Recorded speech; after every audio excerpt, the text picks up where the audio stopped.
ಶ್ರೀ ಗುರುಭ್ಯೋ ನಮಃ. ಶ್ರೀಮನ್ಮಹಾಗಣಾಧಿಪತಯೇ ನಮಃ.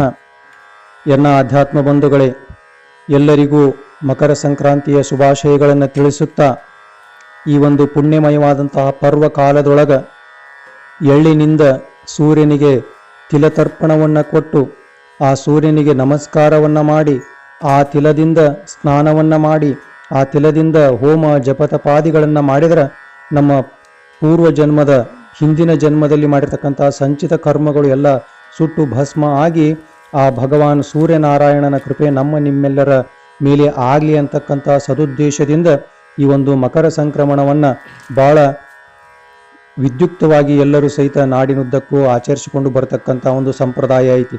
ಹೀಗಿರುವಂಥ ಸಂದರ್ಭದೊಳಗೆ ಇವತ್ತಿನ ದಿವಸ ನಾವು ಹರಿಯತಕ್ಕಂಥ ನೀರಿನ ಒಂದು ಆ ಶೆಲೆಗಳು ಎಲ್ಲಿರ್ತಾವಲ್ಲ ಅಲ್ಲಿ ಹೋಗಿ ಸ್ನಾನವನ್ನು ಮಾಡಿ ಆ ಸೂರ್ಯನಿಗೆ ತರ್ಪಣವನ್ನು ಬಿಟ್ಟರೆ ವರ್ಷ ಪೂರ್ತಿ ನಮಗೆ ಯಾವುದೇ ತೊಂದರೆ ತಾಪತ್ರಯಗಳು ಬರುವುದಿಲ್ಲ ಅಂತಕ್ಕಂಥದ್ದು ನಮ್ಮ ಪೂರ್ವಜರ ಒಂದು ಅತ್ಯಂತ ಗಾಢವಾದ ನಂಬಿಕೆ.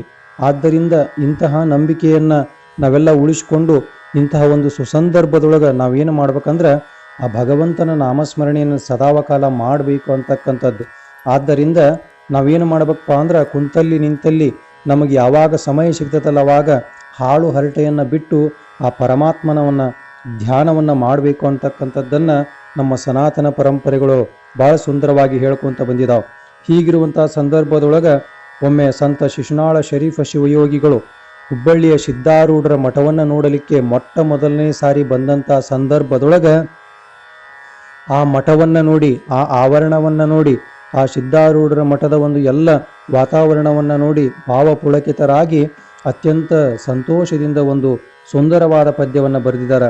ಆ ಪದ್ಯವನ್ನು ನಾವು ನೀವೆಲ್ಲರೂ ಈಗ ನೋಡೋಣ. ಶಿವಲೋಕದಿಂದ ಒಬ್ಬ ಸಾಧು ಬಂದಾನವ್ವ, ಒಬ್ಬ ಯೋಗಿ ಬಂದಾನವ್ವ, ಶಿವನಾಮ ಶಬ್ದ ಕೇಳಿ ಅಲ್ಲೇ ನಿಂತಾನವ್ವ, ಕೇಳ ಹಡೆದವ್ವ.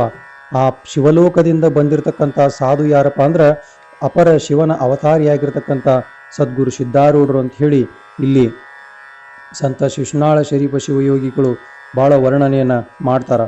ಮೈಯೆಲ್ಲ ಬೂದಿ ಧರಿಸಿ ಕಪನಿ ಹಾಕ್ಯಾನವ್ವ, ಕೊರಳೋಳು ರುದ್ರಾಕ್ಷಿ ಹಾಕ್ಯಾನವ್ವ, ಕೈಯೋಳು ತ್ರಿಶೂಲ ಹಿಡಿದು ನಿಂತಾನವ್ವ, ಕೇಳ ಹಡೆದವ್ವ. ಅಂದ್ರೆ ಶಿವನ ರೂಪದಲ್ಲಿ ಶಿವನ ಒಂದು ಆಕಾರವನ್ನು ತೋರಿಸ್ತಕ್ಕಂಥ ಎಲ್ಲ ಆ ಒಂದು ಮೈಗೆಲ್ಲ ಭಸ್ಮವನ್ನು, ಕಪನಿಯನ್ನು, ಕೊರಳೊಳಗೆ ರುದ್ರಾಕ್ಷಿಯನ್ನು, ಕೈಯೊಳಗೆ ತ್ರಿಶೂಲ, ಅಂದ್ರೆ ಇವೆಲ್ಲವೂ ಸಹಿತ ಆ ಉರಗಾಭರಣನಾಗಿರ್ತಕ್ಕಂಥ ಪರಮಾತ್ಮನ ಎಲ್ಲ ಆಭರಣಗಳದಾವಲ್ಲ ಇವೆಲ್ಲವನ್ನು ಸಹಿತ ಆ ಸಂತ ಶಿಶುನಾಳ ಶರೀಫ ಶಿವಯೋಗಿಗಳು ಸದ್ಗುರು ಸಿದ್ಧಾರೂಢಪ್ಪ ಅವ್ರನ್ನ ನೋಡಿದಂಥ ಸಂದರ್ಭದೊಳಗೆ ತಮ್ಮ ಮನಸ್ಸಿನೊಳಗೆ ಬಂದಂಥ ಭಾವನೆ, ಸಾಕ್ಷಾತ್ ಪರಶಿವನನ್ನು ನಾನು ನೋಡಿದೆ ಅಂತಕ್ಕಂಥದ್ದನ್ನು ಇಲ್ಲಿ ಒಂದು ಪದ್ಯದ ರೂಪದೊಳಗೆ ಬರೆದಿದ್ದಾರೆ. ಊರ ಹೊರಗೆ ಒಂದು ಮಠವ ಕಟ್ಸ್ಯಾನವ್ವ, ಒಂಬಿತ್ತು ಬಾಗಿಲ ಹಚ್ಚಾನವ್ವ, 9 ಬಾಗಿಲದೊಳಗೆ ತಾನೇ ನಿಂತಾನವ್ವ, ಕೇಳ ಹಡೆದವ್ವ. ಈ ಊರ ಹೊರಗೆ ಅಂತಕ್ಕಂಥದ್ದನ್ನು ಅದು ಯಾವುದಕ್ಕೆ ಇಲ್ಲಿ ಅನ್ವಯ ಮಾಡಿದ್ದಾರೆ ಅಂದ್ರೆ ಈ ದೇಹದ ಪಂಚೀಕರಣ ಅಂತಕ್ಕಂಥ ಒಂದು ವಿಷಯದೊಳಗೆ ಏನು ಮಾಡಿದ್ದಾರೆ ಅಂದ್ರೆ ಸಂತ ಶಿಶುನಾಳ ಶರೀಫ ಶಿವಯೋಗಿಗಳು ಹೇಳಿದ್ದಾರೆ. ಇಲ್ಲಿ 2 ಅರ್ಥ ಬರ್ತತಿ. ಸಿದ್ಧಾರೂಢರ ಮಠ ಅವಾಗಿನ ಕಾಲಕ್ಕೆ ಊರು ಹೊರಗೆ ಇತ್ತು.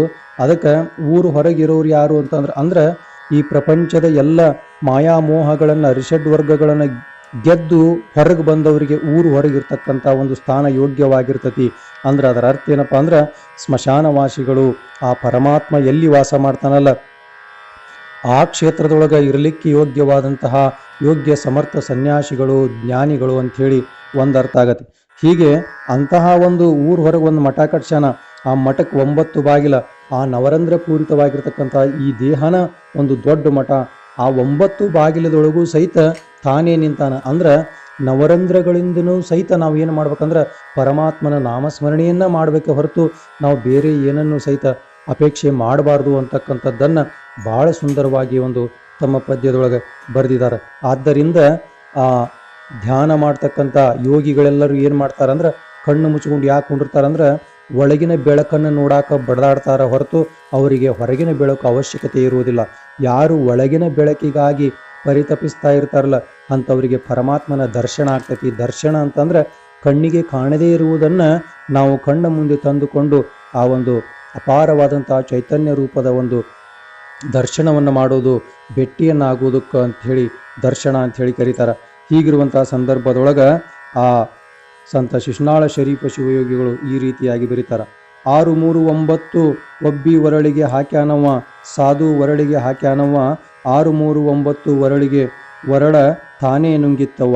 ಅಂದ್ರೆ ಆ ಒಂದು ಎಲ್ಲ ಒರಕಲ್ಲುಗಳು ಏನಂತಾವಲ್ಲ ಅವೆಲ್ಲವೂ ಸಹಿತ ನಮ್ಮ ಒಂದು ಭಾವನೆಯನ್ನು ತೋರಿಸ್ತಕ್ಕಂಥ ಆ ಎಲ್ಲ ಒಂದು ಆ ನವರಂಧ್ರಗಳ ರೂಪದೊಳಗಿರ್ತಕ್ಕಂಥ ಒಂದು ಆ ಒರಳ್ಕಲ್ಲನ್ನು ಆ ಪರಮಾತ್ಮ ಏನು ಮಾಡಿದಾನಂದ್ರೆ ತಾನ ಏನು ಮಾಡಿದಾನಂದ್ರೆ ನುಂಗಿ ಬಿಟ್ಟಾನ. ಅಂದ್ರೆ ಅವುಗಳಿಂದ ಬರ್ತಕ್ಕಂಥ ಎಲ್ಲ ವಾಸನೆಗಳನ್ನು ತಾನು ಅಡಗಿಸಿ ಬಿಟ್ಟಾನ. ವಸುದಿಯೊಳಗ ಶಿಶುನಾಳಧೀಶನವ, ಗುರು ಗೋವಿಂದ ಅಜ್ಜನವ, ಈಶ ಯೋಗೀಶ ಪಾದಕ್ಕೆ ಶರಣೆಂಬೆನವ, ಕೇಳ ಹಡೆದವ. ಅದಕ್ಕೆ ಈ ಜಗತ್ತಿನೊಳಗೆ ಯಾರು ಅತ್ಯಂತ ಗುರುವಿನ ಕರಕಮಲ ಸಂಜಾತರಾಗಿರ್ತಕ್ಕಂಥ ಕಳಸದ ಗುರು ಗೋವಿಂದ ಭಟ್ಟರ ಒಂದು ಕರಕಮಲ ಸಂಜಾತರಾಗಿರ್ತಕ್ಕಂಥ ಸಂತ ಶಿಶುನಾಳ ಶರೀಫ ಶಿವಯೋಗಿಗಳು ಭಾಳ ಮನಸ್ತುಂಬಿ ಹಾಡಿದಂಥ ಈ ಒಂದು ಪದ್ಯ ಸದ್ಗುರು ಸಿದ್ಧಾರೂಢಪ್ಪ ಅವರ ಮಠವನ್ನು ನೋಡಿದಂಥ ಸಂದರ್ಭದೊಳಗೆ ಹೇಳಿದಂಥದ್ದು. ಆದ್ದರಿಂದಾಗಿ ನಾವೇನು ಮಾಡಬೇಕಪ್ಪ ಅಂದರೆ ಜೀವನದೊಳಗೆ ಗುರುವಿನ ನಾಮಸ್ಮರಣೆಯನ್ನು, ಆ ಪರಮಾತ್ಮನ ನಾಮಸ್ಮರಣೆಯನ್ನು ಸದಾವಕಾಲ ಮಾಡ್ತಾ ಇದ್ರೆ ನಮಗೆ ಭಗವಂತ ಒಳ್ಳೆಯದನ್ನು ಮಾಡ್ತಾನ. ಇಂತಹ ಪುಣ್ಯಮಯವಾದಂಥ ಮಕರ ಸಂಕ್ರಮಣದ ಪರ್ವಕಾಲದೊಳಗೆ ನಾವು ನೀವೆಲ್ಲರೂ ಗುರುವಿನ ನುಡಿಗಳನ್ನು ಕೇಳಿ ಅವನ ಆಶೀರ್ವಾದವನ್ನು ಪಡೆಯೋಣ ಅಂತಕ್ಕಂಥ ಮಾತನ್ನು ಹೇಳ್ತಾ ಈ ನುಡಿಗಳನ್ನು ಗುರುವಿನ ಪಾದಕ್ಕೆ ಸಮರ್ಪಣೆ ಮಾಡ್ತಾ ಇದ್ದೀವಿ.